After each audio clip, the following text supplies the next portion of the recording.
gets this bend.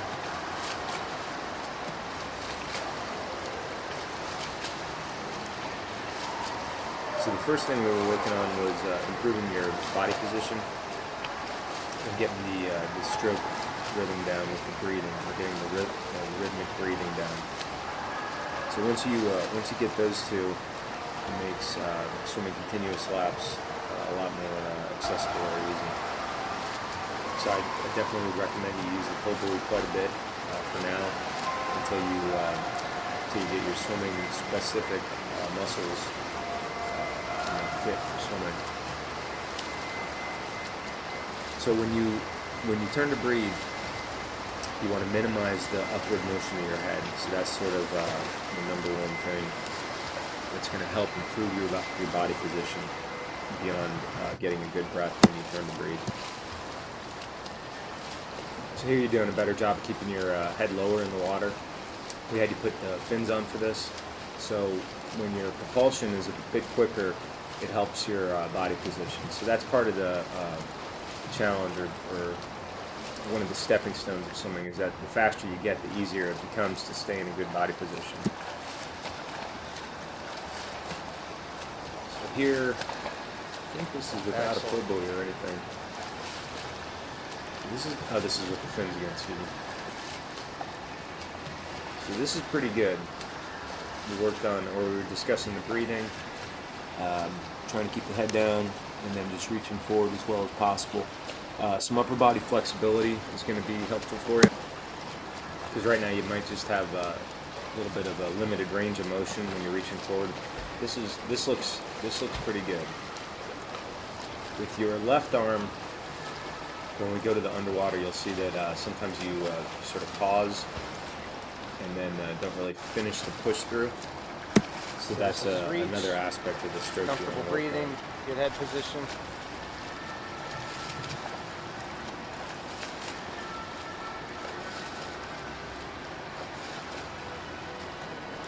Yeah, so what you're going to want to do in training is just get in 3 times a week, even a 4th if you have the time, and just do laps, working on getting the comfortable breathing, getting a good breath, keeping the head in a good position.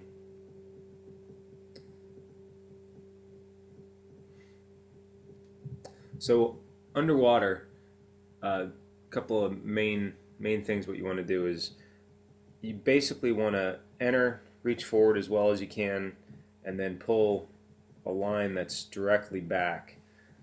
We talked briefly about high elbow catch. I don't want you to worry about that yet.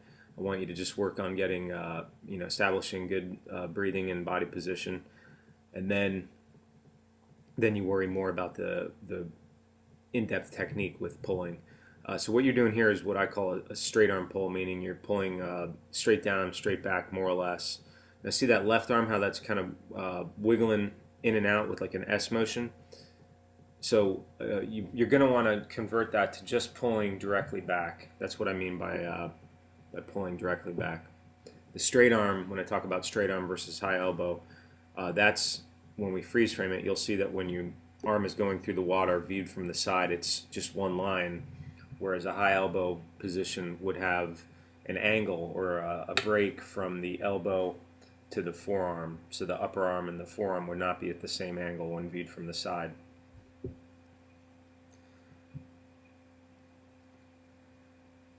So here you're pulling straight down, and then when you get to this frame here is when you really start to pull forward. So that's the issue with the straight arm pull, is that first third of the stroke doesn't do a whole lot of forward propulsion. So that's why I try to get people to get to a high elbow. But again, that's like going to be a couple steps down for you. Worry more about breathing, keeping the body position good. Then you can focus on some of these other technical aspects.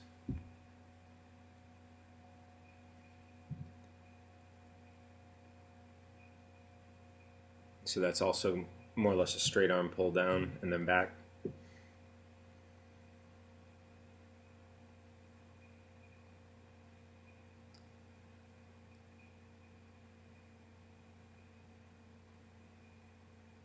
And then here on the left, you started to just sort of pause there, right there. So you want to push all the way through and then bring the arm out.